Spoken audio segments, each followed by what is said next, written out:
gbé orúkọ Olúwa ga fún ìparí oṣù kọkànlá tí a bára wa lónìí, ọjọ́ tó parí àtọ̀sẹ̀ tó parí rẹ̀. Ní wákàtí díẹ̀ sí a wọnú oṣù kejìlá lọ. Ọlọ́run tí ó pa ọmọ tó fi dòní ní abala ètò ìdánilẹ́kọ̀ọ́ yìí yóò ṣe jù bẹ́ẹ̀ lọ nínú ayé wa, yóò dá wa sí fún ọlá àti ògo rẹ̀ lórúkọ Jésù Kristi Olúwa wa. Ètò tí a ń bá lọ náà ní lórí Rama tó a pè ní ààyè gíga nínú Kristi.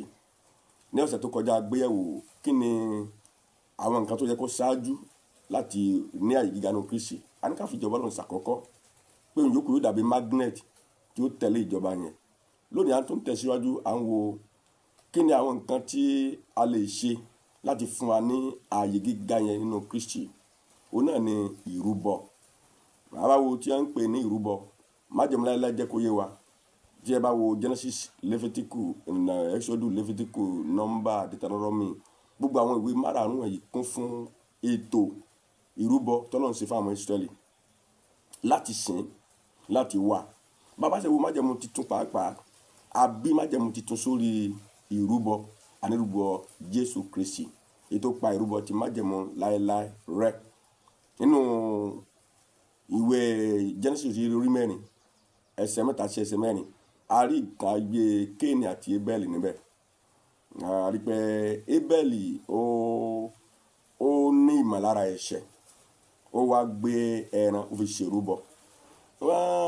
Èyí tí Kéènì ò tiẹ̀ ní ìmọ̀lára rẹ̀, bó jẹ́ pé ẹ̀ṣẹ̀ súnmọ́ ọ̀nà rẹ̀, tó fẹ́ bùjẹ, tó fẹ́ dójútì, tó fẹ́ yẹ̀yẹ́ rẹ̀, tó fẹ́ sọ sí kolobo ayé. Wọ́n wá mú ẹ̀bùn wá, ẹnìkan mú ẹbọ ẹran wá, ẹnìkan mú ẹ̀bùn wá. Ẹbọ sì ni ó lè tán ẹ̀ṣẹ̀ èèyàn.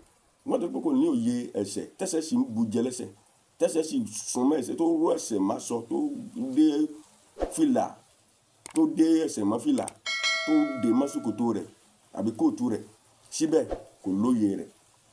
Ara nínú Olúwa.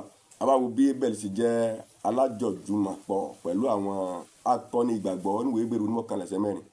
Bíbélì gbé kalẹ̀ níbẹ̀.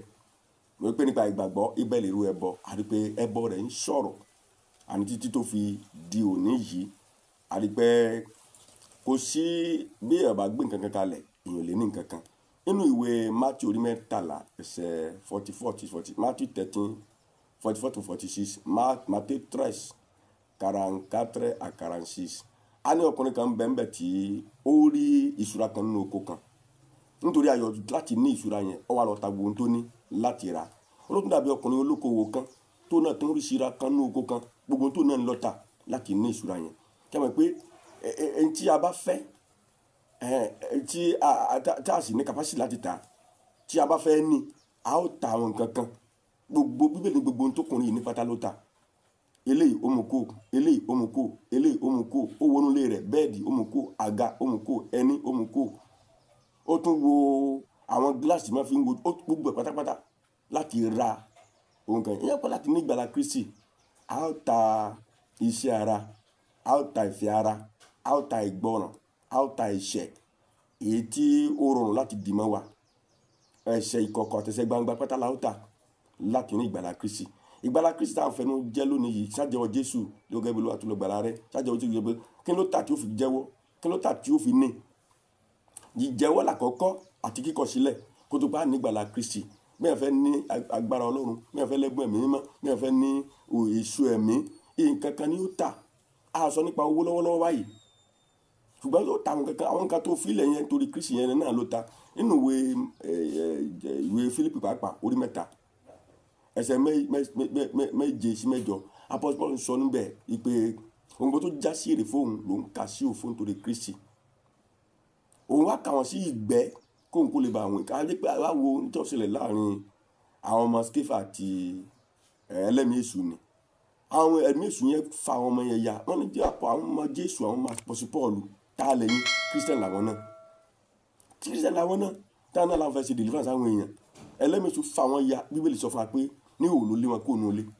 Wọ́n gbaṣọ lára wọn. Àmọ́ bóyá kúṣèdì náà lọ́njọ́ náà, àmọ́ bá ṣọ́ọ̀ṣì náà lọ́njọ́ náà, ṣùgbọ́n àwọn ò má sọ délé. Ìhòòhò ni wọ́n wọlé, tẹ́mi èṣù fa wọn ya. Àwọn nǹkan tí Paul ní àwọn náà lè ní, ṣùgbọ́n àwọn ò ṣe sacrifice tí Paul ṣe. Gbogbo certificate tí Paul ó gbé sẹ́gbẹ̀ẹ́ kan. gbogbo òye rẹ̀ ó gbé sẹ́gbẹ̀ẹ́ kan, ìwé òfin rẹ̀ ó gbé sẹ́gbẹ̀ẹ́ kan, gbogbo gbajúmọ̀ rẹ̀ ó gbé sẹ́gbẹ̀ẹ́ kan, owó tó ní ó gbé sẹ́gbẹ̀ẹ́ kan. Ó wá di ẹni tí ń káàkiri kọ́mọ kó lọ sọ́wọ́ àwọn oríko àwọn ìgbèríko bí ẹni tí ò nílé láti win Kristi. Irú ẹni tó wá fẹ́ fi compare ara rẹ̀ tó jẹ́ pé tó wù ọ́ ló ń ṣe, tó wù ọ́ ló ń jẹ, bọ́ wò ó sùn, tó wá fẹ́ gbàdúrà àkókò tó bá tó tù ọ́ lára ni, tó wá fẹ́ gbàgbà àkókò tó tù ọ́ lára ni, ó wá fẹ́ fi wéru ẹni bẹ́ẹ̀.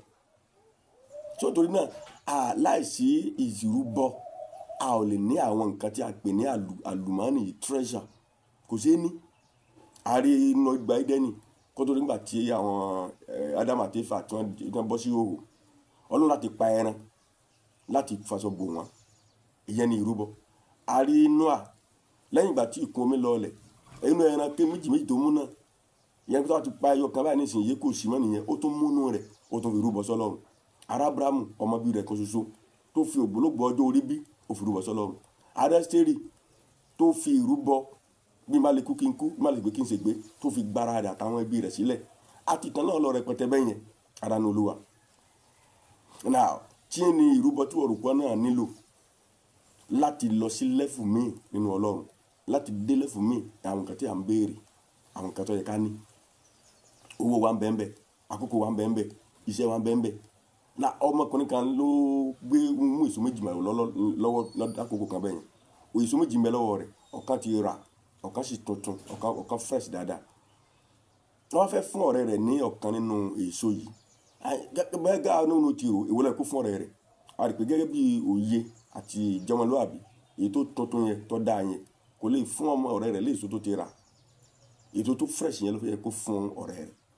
Nígbà táwọn náà bá fa ká ní ayé tiwa náà ló dàbí eléyìí lónìí yìí, ṣé ètò fresh rẹ̀ yàrá náà ń fún Ọlọ́run nígbà tá a jọ ọmọdé tá a jọ́dọ̀ ṣe là ń wá Ọlọ́run nígbà tí n ta bá ṣe lọ́dọ̀ tó bá ba àkókò ọ̀dọ́ wa jẹ́ táwa ń wọ́ bọ̀ kọjọ́ pé èèyàn járọ kọjọ́ pé èèyàn jẹ́ ẹ tó fọ́ lójú tó gé lápá tí ò lè rìn mọ́, ìgbà yẹn àmọ́ wà sọ́dọ̀ Jésù nípa à ń fẹ́ gbà láàrẹ̀. Ẹ̀yìn àgbà tó wá fresh ta lè ní ipá ta lè ní agbára láti sin Ọlọ́run àwọ̀ Ọlọ́run gbà yẹn o. Wọ́n gba gbogbo tíṣù ti ba gbogbo ẹ̀jẹ̀ máa lọ́wọ́. A ti lọlé aṣẹ́wó, wọ́n ti jí àyànmọ́gbà, a tún lọ bòmí wọ́n tún jí àyànmọ́gbà, kò wá sí nǹkan bẹ́ẹ̀ mọ́. Nígbà gbogbo ẹ ti jókòrò ń fó òfurufú ayé làfi ń wọ́ Ọlọ́run lónìí. Bẹ́ẹ̀ni ọba sún bí ìbàjẹ́ pé báyìí gbà tí èèyàn bọ́lẹ̀ nínú ẹkọ́nọ́mì rẹ̀, nínú bísínẹ́sì rẹ̀, nínú kàríà rẹ̀, ìgbà yẹn láwọn àti ìrùpẹ́ Ọlọ́run kan máa ń bẹ. Lágbà yẹn láti àmọ́ wọ́bọ̀ wá sọ́dọ̀ Ọlọ́run, èso tó ti rà là ń fọ́ Ọlọ́run jẹ lónìí yìí. Ara ẹ̀yin ọ̀dọ́ tó ń gbọ́ mi kò tí ì bàjẹ́ jù, a lè padà sọ́dọ̀ Ọlọ́run lónìí yìí. Ká fún un ní ayé wa tó dáa, ká fi ayé wa rúbọ fún un kí ìgbẹ̀yìn wa lè bá dára. Kò sí nǹkan tí èèyàn fẹ́ dà nínú Kristi láìsí ìrúbọ. Kò sí nǹkan tí a fẹ́ ní nípa ìjọba Ọlọ́run láìsí ìrúbọ. Ìrìsọ́sísì rẹ, owó rẹ, àkókò rẹ. A fi àkókò tí ó rọ̀ wá lọ́rùn sí bí ó ṣe àkókò tí ò rọrùn. Ní tí wọ́n ń pè ní ìrúbọ nù. Ní tí ò bá lè ná ní nǹkan kan kò lè jẹ́ ìrúbọ. Olùgbọ́ Ọlọ́run kó hàn lára wa. Orúkọ Jésù Kristi ló wà.